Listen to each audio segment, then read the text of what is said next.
প্রথম কথা হলো আপনাকে আপনি যদি কোনো দুষ্কৃতিকারী বা কোনো খারাপ চরিত্রের মানুষ হন তাহলে আপনার ওয়াইফ চলে যাবে। এছাড়া কোন কারণে যায়? আসলে মূলত যেই কারণে সংসার ভাঙে সেটা হলো যে আপনার যৌবন শক্তি।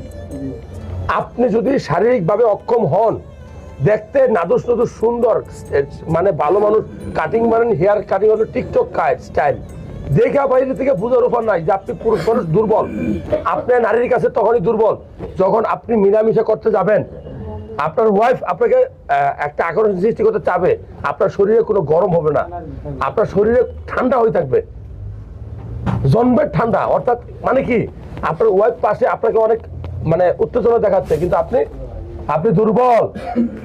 এমনকি বহুত ওয়াইফ আছে যারা স্বামীকে রাতের বেলা লাইট খায়, বুঝলেন না?